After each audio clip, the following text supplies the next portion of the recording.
नमस्कार, मेरा नाम है अंजलि और आज हम बात करने जा रहे हैं एक ऐसे मौसम की जो हमारी संस्कृति, हमारे फसलों, हमारे स्वास्थ्य और यहाँ तक कि हमारे त्योहारों का हिस्सा रहा है, वसंत ऋतु। लेकिन पिछले कुछ वर्षों में एक बात बहुत साफ दिखने लगी है। वसंत अब वैसे नहीं आता जैसे पहले आया करता था। और डराने वाली बात यह है कि शायद अब वह धीरे धीरे गायब ही हो रहा है। भारत में वसंत को फरवरी के अंत से लेकर अप्रैल की शुरुआत तक माना जाता है। ये वो समय होता है जब ठंड धीरे धीरे कम होती है, पेड़ पौधे खिलने लगते हैं और मौसम में एक खास सी ताजगी आ जाती है। लेकिन अब हालात ये है कि फरवरी में ही तापमान अप्रैल जैसा महसूस होने लगा है।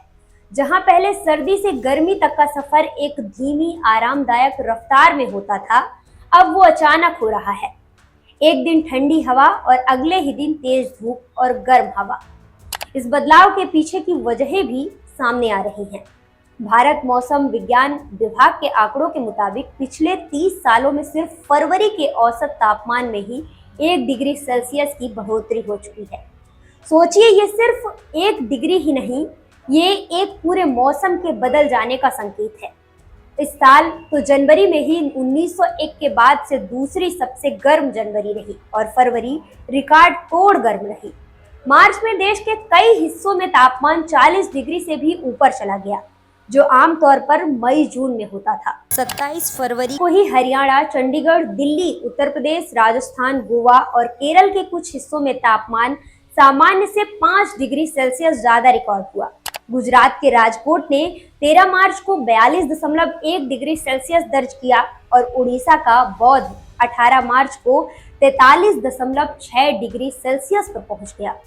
वहीं दिल्ली ने मार्च के आखिरी हफ्ते में ही 40.1 डिग्री सेल्सियस तापमान दर्ज किया, जो सामान्य से 6 डिग्री सेल्सियस ज्यादा था। अब जरा सोचिए, जब मौसम का ये बदलाव हो रहा तो इसका असर सिर्फ पारा चढ़ने तक सीमित नहीं है। इसका सीधा असर हमारी फसलों पर पड़ रहा है। जैसे आम के पेड़ों को ही ले लीजिए।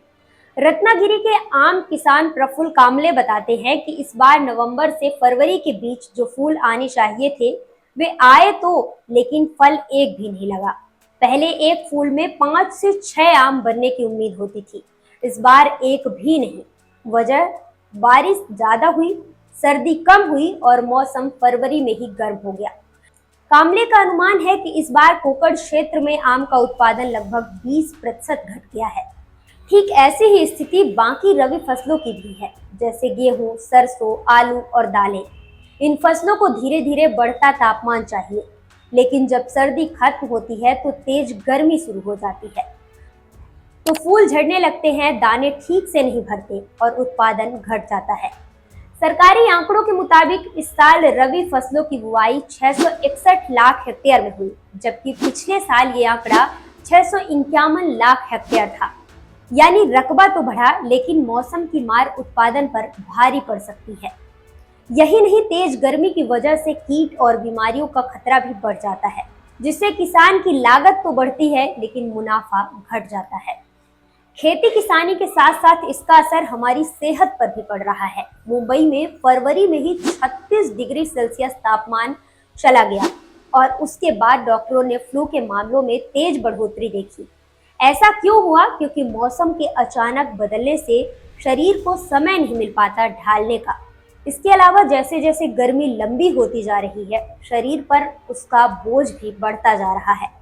डॉक्टरों का कहना है कि सिर्फ तेज गर्मी ही नहीं, बल्कि लंबे समय तक हल्की तेज गर्मी में रहना भी खतरनाक है। इससे किडनी की बीमारी, गर्भवती महिलाओं और नवजात शिशुओं की सेहत पर असर और यहाँ तक कि कुपोषण की समस्या भी बढ़ सकती है। पिछले साल 2024 में देश भर में 40,000 से अधिक लोगों में हीट स्ट्रोक के लक्षण सामने आए और 100 से अधिक ज्यादा लोगों की मौतें गर्मी से जुड़ी समस्याओं के चलते दर्ज हुई। यानी अब ये केवल मौसम की बात नहीं, सीधा जीवन और मृत्यु का सवाल बन गया है। एक हालिया रिसर्च ने बताया कि जम्मू कश्मीर जैसे ठंडे इलाकों में भी अब फरवरी में तापमान औसतन 3.1 डिग्री सेल्सियस तक बढ़ चुका है। राजस्थान, हरियाणा, दिल्ली, उत्तर प्रदेश, हिमाचल, लद्दाख और उत्तराखंड जैसे 9 राज्यों में जनवरी और फरवरी के बीच तापमान 2 डिग्री सेल्सियस से ज्यादा का फर्क देखा गया। यानी सर्दी से सीधा गर्मी का छलांग। भारत के लगभग सभी राज्यों में बसंत अब एक संक्रमण काल जैसा नहीं रहा, बल्कि यह सीधा एक लुप्त होती अवस्था बन चुका है। और सिर्फ बसंत ही नहीं, अब तो सर्दी और पतझड़ यानी विंटर और ऑटम भी तेजी से गर्म हो रहे हैं। रिसर्च बताती है कि देश के 12 राज्यों में सर्दी सबसे तेजी से गर्म हो रही है और 13 राज्यों में पतझड़। भारत मौसम विभाग, कृषि मंत्रालय और स्वास्थ्य मंत्रालय को इस बदलाव से जुड़ी स्थितियों पर सवाल भेजे गए हैं कि क्या वे अपने मौजूदा नॉर्मल्स को अपडेट करेंगे और किसानों व नागरिकों को बदलते मौसम के असर से कैसे बचाया जाएगा। इस रिपोर्ट के प्रसारण तक इन संस्थानों की ओर से कोई जवाब नहीं आया। सरकारें और वैज्ञानिक संस्थान इस पर काम तो कर रहे हैं, लेकिन अब वक्त आ गया है कि हम भी इस बदलाव को गंभीरता से लें, क्योंकि जब मौसम ही हमारे साथ नहीं रहेगा तो ना फसल बचेगी, ना स्वास्थ्य और ना ही वो रंग बिरंगी बसंत की तस्वीरें जिनसे हमारी कहानियां, कविताएं और यादें भरी पड़ी हैं। तो अगली बार जब आप फरवरी या मार्च में पसीना बहाते हुए खड़े हो तो याद रखिए, वो मौसम जिसे हम बसंत कहते थे अब हमारे बीच से धीरे धीरे चला जा रहा है। और अगर हमने अभी भी चेतावनी नहीं मानी तो शायद आने वाली पीढ़ियां बसंत को सिर्फ किताबों और कहानियों में ही जान पाएंगे। आपको ये जानकारी कैसी लगी हमें कमेंट सेक्शन में जरूर बताइएगा। शुक्रिया।